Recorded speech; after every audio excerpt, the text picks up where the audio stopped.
Bonjour à tous, donc aujourd'hui petite session Runeterra.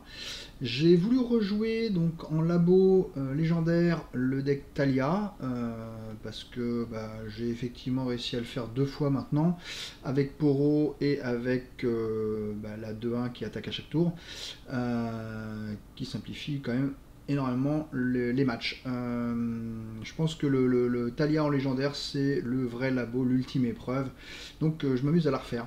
Là je voulais tester avec sorcellerie, donc qui permet de remplir les gemmes au début de chaque tour, ce qui veut dire qu'en gros on a quasiment mana infini pour jouer des sorts à chaque tour, c'est vraiment extraordinaire. Le problème de Talia c'est qu'elle n'a pas beaucoup de sorts dans son deck initial, puisqu'elle a que fatigue qui coûte 1, on s'en fiche, pierre taillée qui coûte 1, on s'en fiche, et défilage tellurique qui coûte 3, donc ça c'est plutôt pas mal parce que on le joue gratos, donc c'est un piocheur, donc il permet de cycler le deck, et il a un petit effet notamment de permettre à Talia de leveler très vite, et c'est ce qu'on souhaite vraiment avec ce deck. Donc j'ai essayé sorcellerie et j'ai plutôt pas mal réussi mes premiers matchs, puisque je me souviens bien, je suis à 25 points de vie ou un truc comme ça. J'ai eu comme deuxième héros Jinx, donc avec sorcellerie c'est génial parce que je vide ma main très très vite, et Jinx est capable 1 de me la remplir et 2 de me donner une condition de victoire alternative. Pareil, la gamine des rues permet de recycler les cartes qui sont très mauvaises dans le deck de Talia, et Dieu sait qu'il y en a. Enthousiasme le permet aussi, et donc j'ai récupéré un petit préservarium dans la foulée, donc qui est pas mal pour Talia. J'ai boosté Talia, je lui ai donné Trample. Surpuissance, pardon. Donc ça m'oblige à avoir une troisième Talia dans le jeu, donc ça me plaît pas beaucoup. D'un autre côté, une fois qu'on a une Talia level up, le sort de Talia est vraiment pas mal, d'aller pouvoir faire un site, ça permet d'avoir le pouvoir de Talia actif à chaque tour et pas avoir à galérer avec des sites à des comptes. Donc au final je vais essayer comme ça. Donc j'ai fait les deux premiers matchs, je me suis arrêté sur Thresh qui à mon avis est un combat qui est assez difficile, donc je pense que je vais faire une petite vidéo comme ça, plutôt que vous ayez à vous taper les trois matchs, je vais juste faire le boss. Voilà, donc comme je vous disais, je suis à 25 points de vie. La seule carte que j'ai en 3 exemplaires pour l'instant c'est Talia, et on est parti. Donc on va affronter Thresh et on va voir ce que ça donne. Donc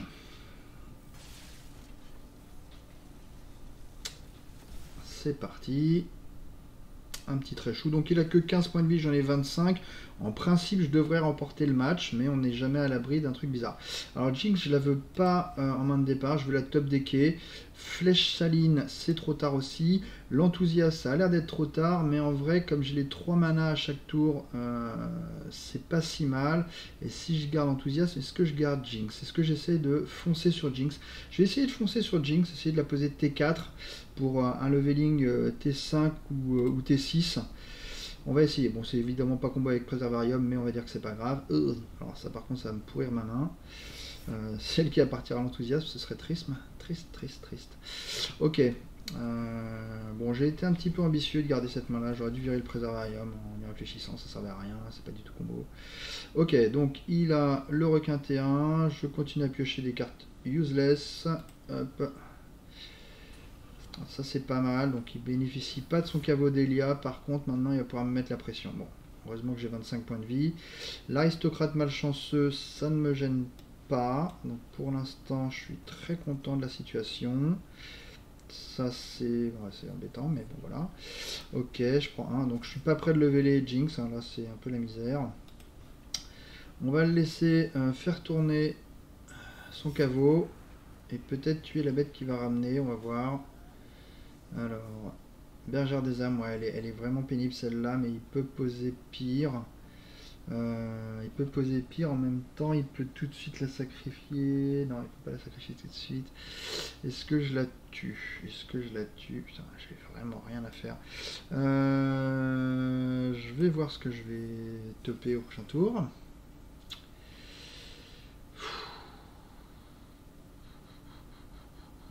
J'ai déjà une flèche saline, j'en veux pas deux. Je vais aller chercher la gamine, je pense. On va essayer de repartir sur le projet Jinx. Alors ça c'est très dommageable, parce que c'est l'immortel qui meurt. Ah, ça y est, ça commence les ennuis. Je pourrais balancer un enthousiasme sur la bergère des âmes. mais ça me paraît un peu gâché. D'un autre côté, qu'est-ce qu'il va faire là? Il va perdre son immortel, ramener une bête à 4, avec un peu de chance ce sera le 4-1. La bergère elle me fait très très peur parce qu'il y a le requin. Elle me fait très très peur à cause de ça. Donc là c'est quoi mon plan de jeu? Ça va être de faire enthousiasme sur la bergère, le laisser ramener une 4-1. S'il open attaque il me met 5, c'est pas très grave.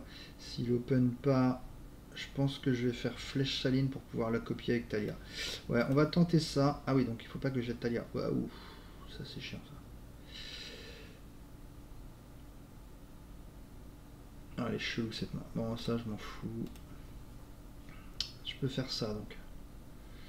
Je peux faire ça. Mais honnêtement... ouais, il faut que je le fasse, sinon je vais prendre vraiment beaucoup trop de dégâts. Je vais prendre beaucoup trop de dégâts. Ok, donc ça c'est vraiment pas la fête. J'ai le préservarium qui continue à tourner.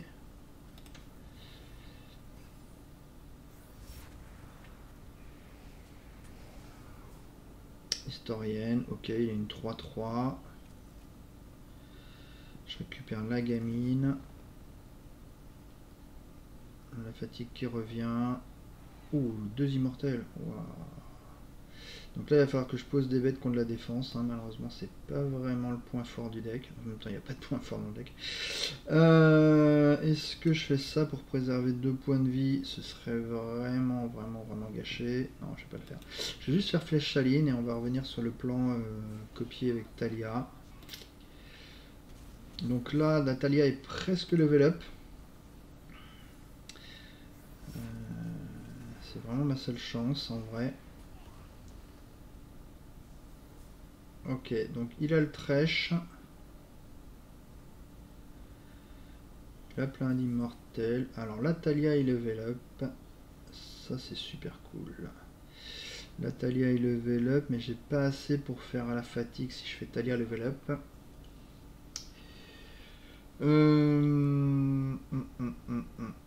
De toute façon, je pourrais le faire après. Ah, il peut faire la cage de trèche.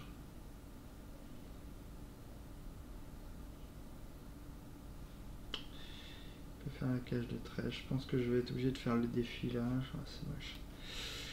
C'est moche, c'est moche, c'est moche. Il n'y a aucune de ces bêtes que j'ai envie de tuer à part son trèche, donc je vais faire défilage. 1, 2, 3, 4, 5, 6, ouais c'est bon. Je peux faire défilage, juste pour voir ce qu'il fait. Ok, donc ça c'est super bien parce que... ah non, il faudrait que je tue trèche pour que ce soit super bien. Ok, donc on va faire Talia et on va copier le 5-4. Qui va être non plus qu'un 5-4. Enfin, il va y avoir un 5-4 et l'autre qui va être 9, 9 8, je sais plus combien. Donc il va être énorme. Donc ça c'est cool. La cage de trèche, je le savais. Donc le pouvoir de trample là c'est pas mal parce que ça veut dire que les dégâts vont lui arriver dans la tronche. L'idée c'était vraiment ça, c'est d'avoir une bête qui tapait fort. Si j'attaque et qu'il bloque avec trèche, on échange les deux. Alors très honnêtement ça me plairait énormément. Parce que ça voudrait dire que c'est le carapateur fantôme qui meurt. Le problème c'est qu'évidemment il va pas mettre son trèche devant, donc autant que je prenne le carapateur et que je prenne pas de risque. Je lui mets 3 points de dégâts, parce que sinon il bloque avec l'araignée et j'ai l'air bête quoi. Je lui mets 6 points, je lui mets 6 points, non je lui mets 1, 2, 3, 4, 5, 6, 7 points. Il passerait à 8 s'il bloque avec l'araignée. Est-ce qu'il bloque avec l'araignée? Qui bloque avec l'araignée. Est-ce que ça se tente en vrai? Est-ce que ça se tente? Est-ce que j'ai envie qu'il bloque avec l'araignée? Parce que là, s'il attaque, il va tuer Talia. 3. Je peux lui donner 4 en défense et booster son attaque. Ma foi, je peux essayer de faire un kill rapide. Hein. Je peux essayer de tuer vite. Est-ce qu'il va échanger Talia contre trèche? Surprendrait qu'il fasse ça. À mon avis, il va quand même bloquer avec lui. Hein. Eh ben écoutez, ça m'intéresse de savoir. Il fait l'échange. Ok. Donc ce qui est très bien, c'est que c'est lui qui va mourir et qui va ramener a priori un Thresh ou une 4-4. Ça c'est cool parce qu'en fait il réduit en puissance. Ouais, je pense que c'est pas mal. C'est pas mal pour moi. Donc j'ai éliminé un Thresh, il en reste 2 dans son deck. Donc là j'ai mes sites qui s'activent, donc ça c'est parfait. Le Thresh il va être provocable, c'est encore mieux. Là il a une bonne target, mais en vrai c'est pas une bonne target. Pas mal en vrai. Ok, mais il a pas la place, donc il va en faire qu'un. Ça c'est bon pour moi. Je vais pas lui donner les gamines des rues à manger. Là, s'il m'attaque, il en provoque un, il provoque le deuxième. Et il met 6 points, ça me va parfaitement. Pareil, j'ai pas envie de lui donner Jinx. Est-ce que je passe là? Ouais, je vais passer. Je vais passer, il va attaquer. Voilà. Je vais... Ok, pas mal. Je vais tuer son Thresh. Il y a le requin qui est revenu, je suis à 9. Ouais. Je suis à 9. Oui, je peux pas y faire grand chose. Mais là, il a pas de défenseur à part lui. Donc là, ça veut dire que je suis peut-être létal avec Jinx et Gamine. Donc en tout cas, je vais faire Gamine. Je vais virer la flèche. Ouais, je vais être létal. Je vais être létal. Jinx.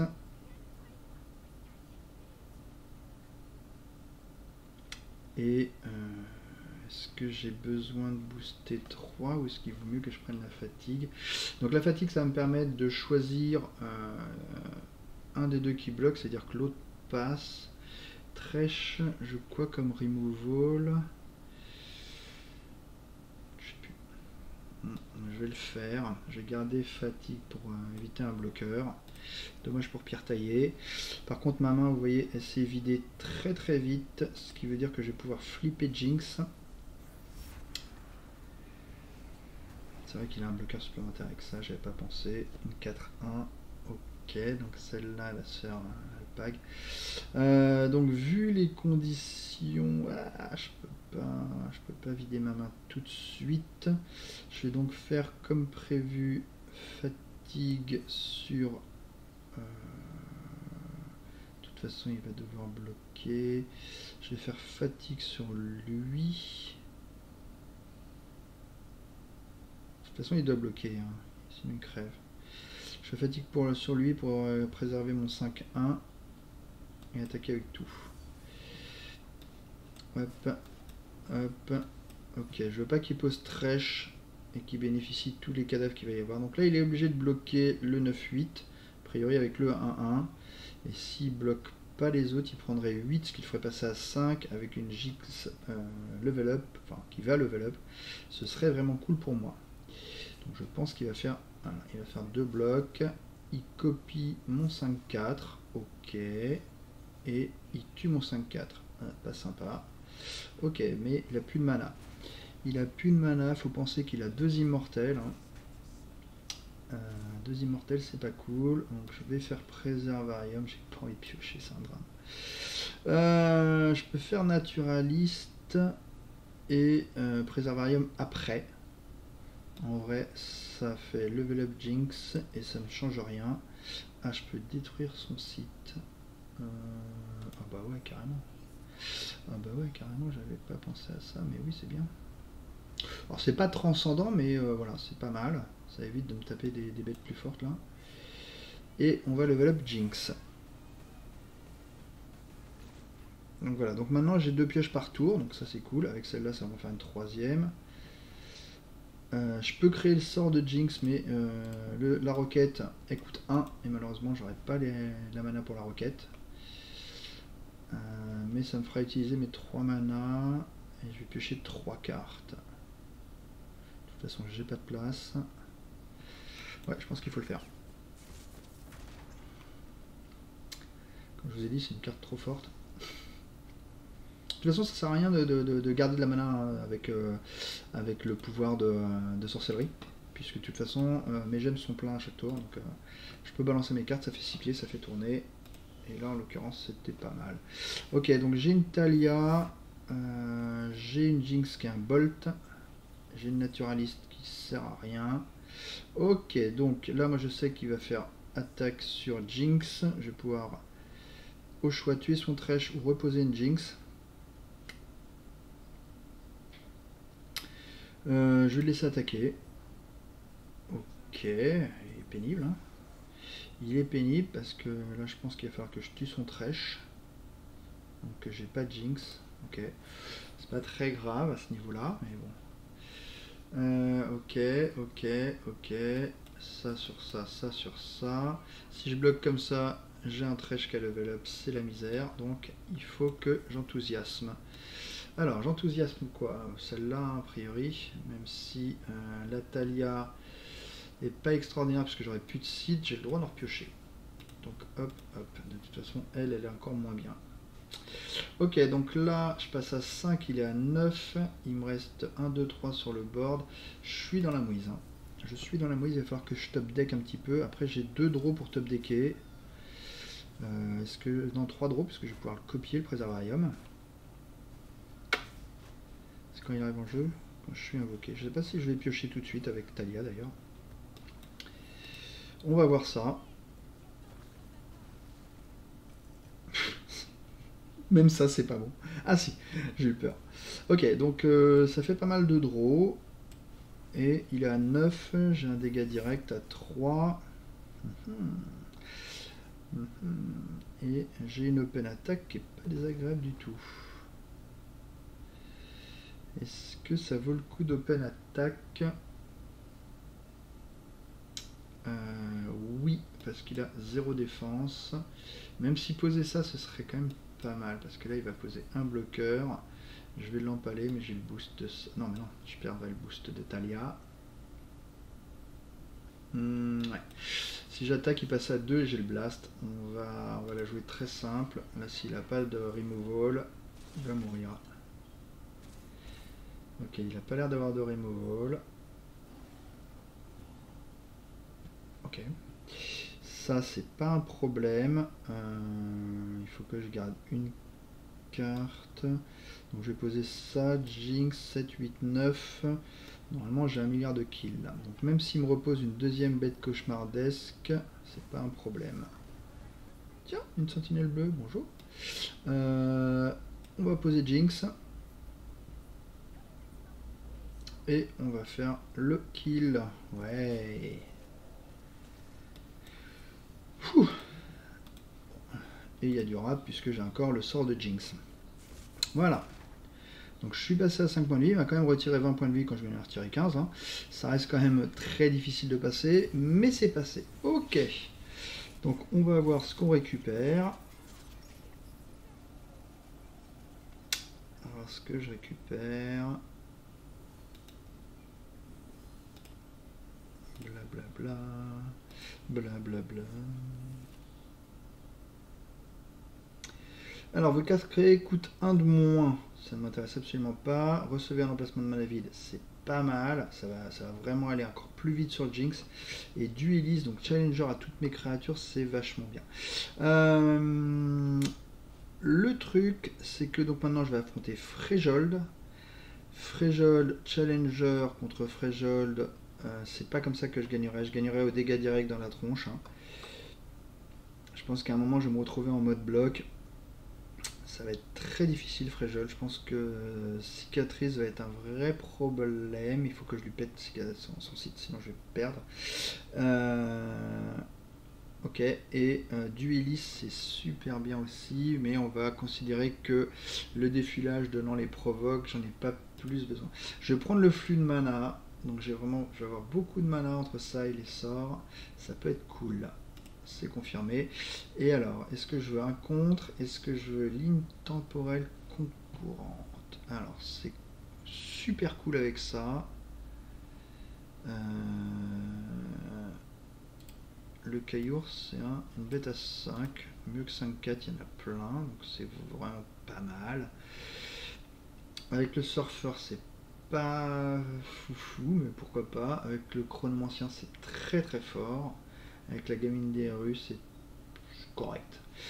Les lignes concurrentes sont pas mal. Le rite de refus, alors contre Fréjold, c'est totalement inutile à mon avis, puisqu'il va avoir beaucoup d'instants, mais pas vraiment de sort rapide. Contre Piltover, ça n'a pas l'air dingos non plus, donc non. En garde, alors en vrai en garde, il pourrait même être jouable. Faut bien penser que ce 3 ne m'inquiète pas du tout, hein, du fait que j'ai 3 mana pour les sorts à chaque tour. Ce qui fait que donner Challenger à mes alliés, c'est pas mal. Mais moi le problème c'est que je risque de pas avoir d'alliés en fait. Je vais prendre les lignes concurrentes, je pourrais toujours les défausser avec des enthousiasmes ou des gamines des rues. Donc le deuxième me gêne pas. Et le premier, ma foi, est plutôt pas mal. Ça rentabilise bien les naturalistes. Ok, je vais tenter ça. J'ai vraiment un deck bizarre, c'est cool. Et bah écoutez, je vous dis à bientôt pour une vidéo. Donc je vais faire les chasseurs et cicatrices tout seul. Et si vous voyez une suite de cette vidéo, c'est que je serai arrivé jusqu'à ces Voilà. Et bah à très bientôt.